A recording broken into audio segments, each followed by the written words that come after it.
Hi, Bob. Hope you're doing well. Man, I can't believe that this is the third week of quarantine. It seems like it's been a lot longer, but hope that you're doing well. Can't wait to see you again. Hopefully, it's not too much longer until things are back to normal. But until then, I'm glad that this is working for you and that you're able to follow along. If you ever have anything that you think I'm missing or have any questions, feel free to email and I'll get right back to you. So the first thing that we'll do today is we'll continue to work on your breathing. We'll do that with our box breathing drill. You have to use a little bit of imagination for this, but I will demonstrate it. Basically, all that it means is that your inhale is longer than your reverse that. Your exhale is longer than your inhale. So you're drawing a box with your breathing, and each time you inhale or exhale, it's the side of the box. I will demonstrate it. It sounds more complicated than it actually is. But it's that same idea of getting your body to kind of relax and get into a good place before we start to work out. So you're just going to sit in your chair, just follow my finger, follow my breathing pattern, and it'll be the same as, it'll be easy for you, okay? So on the way up, we inhale, slight pause, exhale,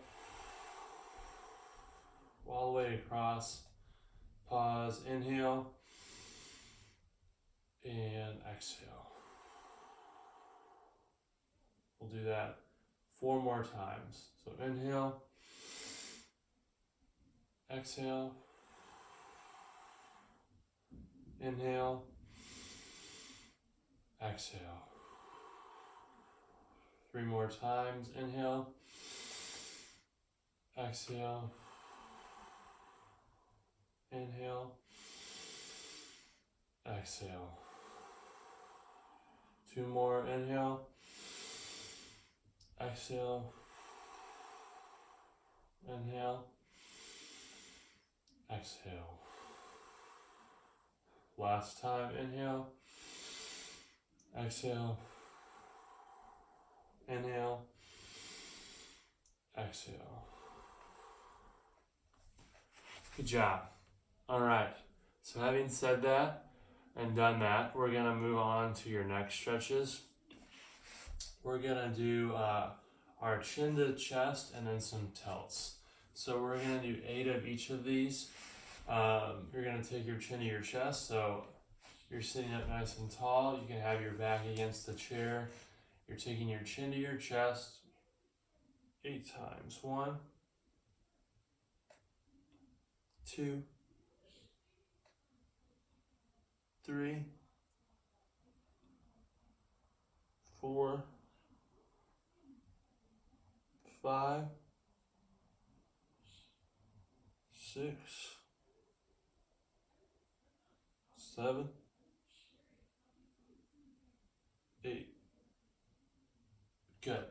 All right, so then the next one that we're going to do is we're going to do tilts. So really this is just bringing your ear as close to your shoulder as you can without hiking your shoulder up.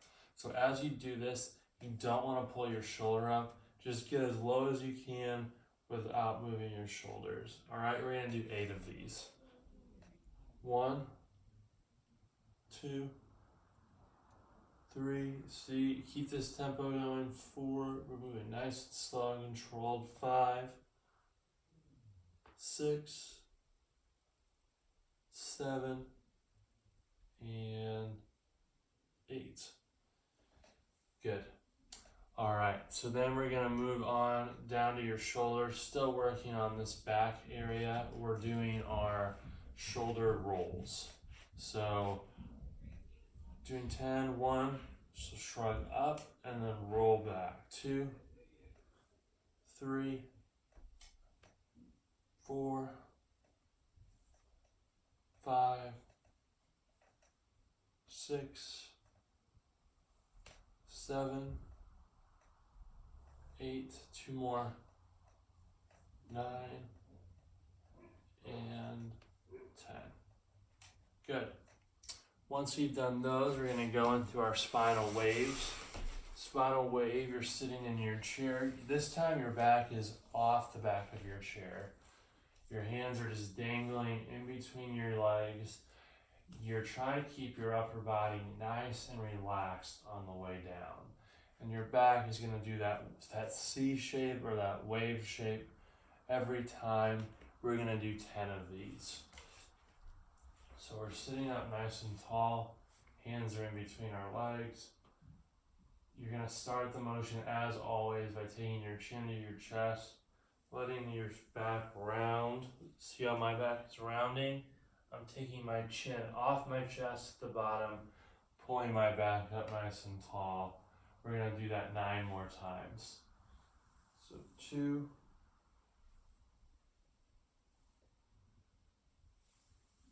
3,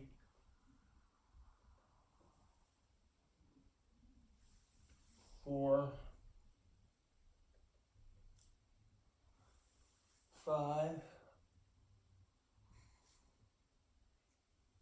6, 7, 8,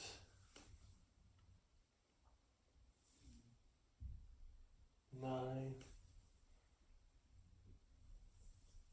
and 10. So again, why we call it spinal wave is that back is making that C shape on the way down. As you sit back up, you're pulling your back nice and upright. So C, pull up, and sit all the way tall. All right. Once you've done those, I'm going to have you give yourself a sensory bath on your legs. All that means, Bob, is we're just having like your fingertips touch your legs. You're running them all the way down and up, just kind of letting your brain know that like your legs are there, that you're not in pain. We're doing this maybe, I'm not going to put a number on it, just do it for about 20 seconds. So not very long, but just enough to kind of warm up your legs. Once you've done that, we're going to go into your marches. Okay, so again, your back is off the back of your chair. You're using your core to support yourself. We're going to do 20 of these. Ready? 1, 2. So think about moving those feet off the floor. 5, 6, 7, 8, 9, 10, 11, 12, 13, 14, 15, 16, 17, 18, 19, and 20. Once you've done 20 of those, we can rest for a second, grab a drink, take a few breaths. Continue to work on that breathing. So like if you are need a break, instead of just sitting there, really think about as you're resting, inhaling through your nose, out through the mouth. Okay? That brings us to our last 2, Bob. So second to last one, seated, is we are going to do our leg extensions. So we're going to do 10 on each leg. The goal is to get that leg as out as far as you can. You're sitting up nice and tall. Extending that leg out. 1, 2, 3, 4, 5, 6, 7, 8, 9, and 10. Good. So then the next one, Bob, is we are going to do our other leg. So same idea. 1, 2, 3, 4, 5, 6, 7, 8, 9, 10. All right, and then our last one, Bob, we're just gonna work on those toe taps, or I'm sorry, I said toe taps, I meant ankle circles. We're gonna work on those ankle circles a little bit more. So same ideas with what we do with your legs. You can do this with the stick if you need to, but just nice sensory bath. Try to get all over, whether you're using your hands or your legs, just trying to warm that part of the body up. So on both. And then when you're doing your ankle circles, we're gonna go 10 in each direction. Remember, you don't want the movement to come from your foot or from your toes. You want it to come from the ankle or up here. So as you go in a circle, you don't want your foot to flop around. You want it to be nice and smooth and controlled. And you'll do 10 in each direction on each foot. For our eye drills today, Bob, I'm gonna have you do 2 newer ones. One we've done before. I don't think we've done one before, so one will be brand new, but it's not too hard. It shouldn't be bad for you at all. So what it is, Bob, is I'm gonna have you work on your convergence. So all that means is you're either going to have your pointer finger out in front of you, or you're going to hold a pencil out in front of you. It's going to be an arm's length away from you. When it's an arm's length away, you're focusing your intention on that. As it comes close, you're tracking it in. You're taking it right to the center of your face, and then taking it away. So as you're watching it come in, both eyes are converging. Take it back out. You'll do that a couple times, 6 times. You'll do that 6 times. So you're watching your finger come in, focus on it, watch it go out. That's 1. You'll do that 6 times. Then I'm gonna have you do one that we did last week, which is our eye saccades. You're gonna have a little bit better view of my angle of things. So we're gonna do 8 where our left thumb is in front of us. That's where we're starting our intention. Our right hand is up and at an angle, but it's not all the way up. It's just like an inch or 2 apart, or 6 inches or so apart. You're focusing your intention on that middle finger and then bouncing up to the right finger and back. And you're doing that 10 times. As always, you should not move your head back and forth. It should be your eyes bouncing up and down. You'll switch, same movement. Once you've done 10 on each side, then we're clear. Your body is ready to begin our standing exercises. So we'll go up, stand up, and we'll get started with those. All right, so you're up out of your chair now. You've got your walker out in front of you. We're starting with your shoulders and working your way down. So we're gonna do that shoulder matrix. So we're gonna do these all on one side, and then we're gonna do the same flow, the same motions on the other side. We're gonna do 6 in each position. I'll show you, but like always, make sure that your base of support is good. You're starting out with your heels into the floor, pushing yourself up nice and tall. Think about extending your knees, extending your hips, up as tall as you can get. Excuse me, that's something got in my throat. Once you're up, you're gonna do 5 where you're taking your arm all the way over your head. So I'm gonna kneel down so you can see. So my bicep is back on my ear. It's all the way above my head, back down. I'm doing 6 from this position. I'm doing 6 where I come just right up even with my chest. And I'm doing 6 off to the side. With the other hand, you can have it support for balance, but like everything, have it just kind of hovering for as long as you can. But it's more important for you to move your shoulder through those ranges of motion than for it to be about balance. So have it hovering, but it's okay to use if you need it. So again, you'll do 8, you'll do 6 in each position. So 6 above your head, 6 to your chest, and then 6 out right to your shoulder. And like remember, the speed is not this, up and down fast. It's nice and slow like that. So your shoulder has time to work. All right, once you've done 6 in each position, you'll move to the other side, do 6 more in each position, and then you'll be done with your shoulders for the day. For our T-spine or our core rotations today, you are going to do the version where your head and your chest are connected. The motion initiates by your shoulder moving in the direction. So you're not turning, so you're only turning as far as your body will let you. And you see how I'm alternating hands on the walker? That's what you're doing too. So you're alternating hands as you move from side to side.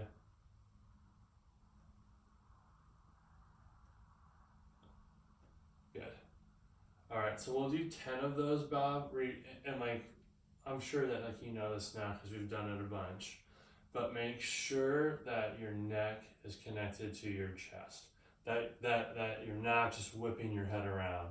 That you are moving nice and slow. Your feet are flat on the floor as you go through it. You're doing 10 of those. Once you've done 10 of those, we're moving on to another back exercise. This is a new one too. So what I'm gonna have you do, Bob, is you're gonna have one hand on the walker. You're gonna push through your heels. You're gonna have your arm hang down by your side, and you're gonna have that hand. So pretend that like you're wearing jeans or pants that have back pockets. You're gonna have that right hand go into your left pocket. So so we're bending to your right, but your right hand is coming back to your left pocket. So we'll do 8 here, 2, and if you ever need to take a break for balance, that's okay. 3, and if you want to let me know how this one feels in an email, I would appreciate it. 5, 6, 7, and 8. Then we're going to move to the other side. So this time we're bending to the left, but the left hand is going in the right back pocket. So that was 1, 2, 3, 4, 5, 6, 7, and 8. All right, Bob, so once we've done that, we are gonna do our hip TikToks. So you're gonna hold on to the walker, you're gonna bring one leg out in front of you. You're gonna think about your legs swinging back and forth like a grandfather clock. So just swing back and forth. Good. And we're not doing them for very long. We're just doing like 5 or 6. And you're switching. Once you've done those, and again, that like your leg is moving like a grandfather clock, you're thinking about your hip rotating. Okay? Then once you've done those, we are going to work a little bit. So that's covering our hips. Then we're down to our knees. You're doing your handy knee circles and just relaxing like that.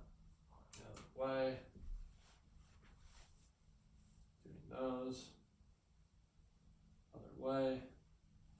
Once you've done that, now we're going. So now our body is ready, and our nervous system is up and active, so we should be able to balance pretty well. So What I'm going to have you do, Bob, is I was going to have you start off with some straight balance, and then we'll work on some other things. But for balance today, I'm just going to have you set your feet. You're standing up nice and tall. You're looking straight ahead. You're keeping your chin nice and high. You're standing up tall. This should be familiar now because you've really focused on over the last couple of weeks. So now we're going to add in those head motions. So your hands are hovering. So like if you need help with balance, you can put your hands down on your chair. But I really, really want you to try to keep yourself upright without it. So your hands are up, keeping your chin nice and high. You're turning over your right shoulder, holding for about 5 seconds. Turning over your left. Tilting to the right. Tilting to the left. Look up. And then look down. And as you're going through that pattern of moving your head in different directions, Bob, it should have felt hard to keep your balance. If it was not a challenge and you were able to keep your hands over hovering like that, then what I would have you do is I would have you move from a shoulder width stance to feet all the way together. Shrinking your base of support will make it more challenging. You'll do that, but you'll keep the same head motions, all right? And then you don't have to do those back to back. I was just saying that in case you wanted something to work on. Then, if you need a break, we're gonna have that translate into some strength work. So your strength exercise for today, Bob, is gonna be a little tricky. So like this is gonna take some time getting used to, but I'm gonna introduce the idea to you. So you're gonna push your walker kind of far from your chair because you want some more space in between your chair and your walker. Again, like if you don't feel perfectly comfortable with this, email me and I'll provide you an alternative. But I really think that like you can do this. It'll be a little bit different at first, but like your hands will be on your walker. You won't feel too off balance. What I'm gonna have you do, Bob, is I'm gonna have you start here. You're gonna drop one leg back. So you're just in this split stance, and you're just gonna hold it here, okay? So your front leg, that has the weight. You're pushing that foot down into the floor. You're standing up nice and tall. We're just gonna hold it for like 10 seconds. You'll come up. You'll go back down. Hold it. Again, weights in your heels. You should feel it right here. If you feel it in your knee, you can also tell me that in an email, but send that weight straight back into your heel. You'll feel a nice tight contraction on your quad. You'll come up. Once you've done it twice on one leg, you're switching back to the other side. Holding, coming back up tall. And that will be your strength exercise. So about that last one that we did was tying in a bunch of different stuff. Strength, balance, core, your body has to work all together. When you're doing that, you're gonna have a tendency to hold your breath. Try to practice breathing through it and practicing that. That's really gonna make your hips strong. That's gonna make your body comfortable, and it'll allow you to walk better. So as always, keep practicing the posture, keep practicing the walking on your own, and really work on that split stance hold. All right, Bob? I will see you on Wednesday. As always, if you have any questions, feel free to reach out and I will answer them. Have a good start to your week. I'll see you on Wednesday.